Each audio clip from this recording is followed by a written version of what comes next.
this is Books with Brandywine, and I know it's a Tuesday, but I really wanted to get to do this today. It is my Witch-a-thon to be read. You can see I have a witch's hat with my beautiful new green hair.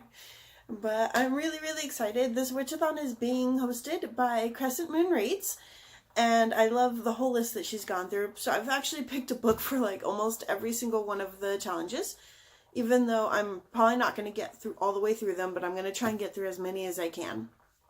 So the very first book that she has us for is, my page has changed. Okay.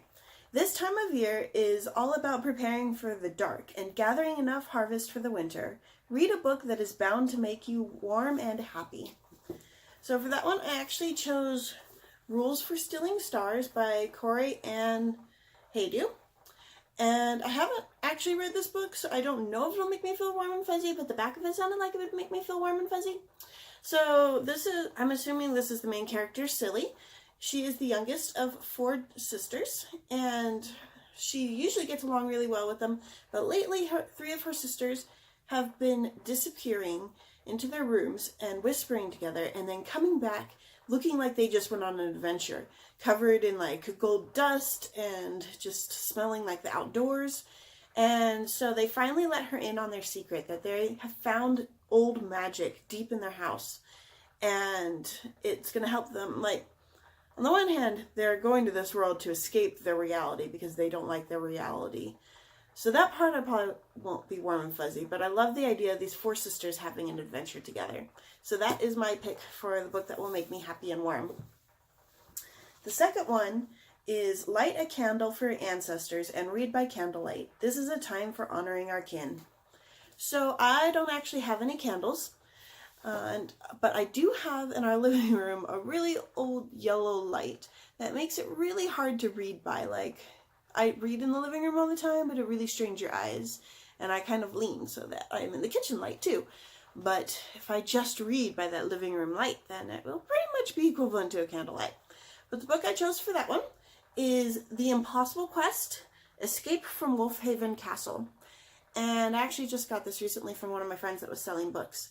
But basically, Wolfhaven Castle has been attacked, and only 4 people managed to escape. And those 4 people are Eleanor, the Lord's daughter, Sebastian, a knight in training, Tom, who is a servant and all he does is scrub pans, apparently, and Quinn, the witch's apprentice.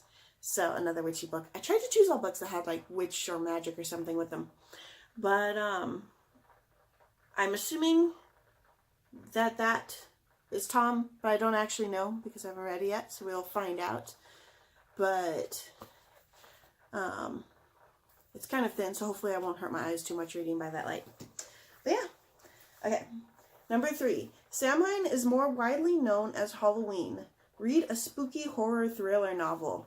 Alright, I told you guys about this book in my October to be read, and I finally went out and got it. It is Death Troopers. Unfortunately, it says Legends across the top, which is my own fault for not buying this book 15 years ago or however long ago it came out. But I'm really excited. It's going to be really creepy, and I'll finally get to finish it and find out what happens. Okay. So, the next one. The Veil Between Worlds is Thinnest. Read a book that has paranormal elements. So, the book I chose for that is The City of Ghosts. And I chose that one because everybody has been posting about it in their videos, and it sounds so interesting. And normally I avoid anything with ghosts. I don't like ghosts. I totally believe in them and I don't want to invite them in. But the book sounded really interesting. So if I get through all my other books, then I will go out and buy that book and I will read that one. I actually haven't read any books by Victoria Schwab yet. So I'm looking forward to that too because everybody says she's a super awesome author. So I want to find out more about her. Okay. 5. In honor of your ancestors, read a book that features your ethnic heritage. So for that one, I chose Holes. And again, he's under a curse. So that's the witchy part. But it takes place in Texas. And my whole family is from Texas. Well, my whole dad's side of the family is from Texas. So it's very, I mean, I know it's not like super old Texas. hasn't only been around for like a couple hundred years, but as far as like the white people in it anyway. But I'm really looking forward to this book. I have been wanting to read this book for so many years. When the movie came out, I was like the only person I knew that had not read this book. All of my other friends had read this book. So I've been wanting to read this ever since the movie came out, and I loved the movie, so now I finally get to read it. Okay. So 6. Every witch needs her coven. Buddy, read a book. So I totally procrastinated and didn't decide until today that I was going to do the Witch-a-thon, so I don't have a buddy to read with. So if you want to volunteer in the comments, then volunteer and we'll choose a book and we can read it together, and I'll make sure I read it before the end of the 8 days. Oh, I forgot to mention that.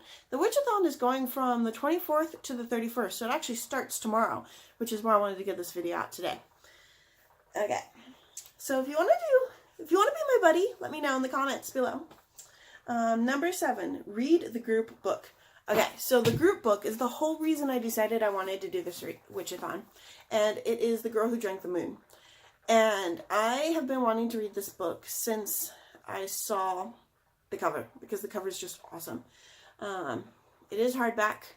My bookstore only had hardback. I really wanted a paperback because I usually don't buy hardbacks, but I wanted to read this book so bad that I bought the hardback. If you notice, all my other books are paperback. And it's out of focus. There we go. Okay. So yeah, so those are the books that I have for the Witch-a-thon. I'm going to try and get through all of them in the 7 or 8 days that the Witch-a-thon lasts, but I may or may not. I do have stuff to do.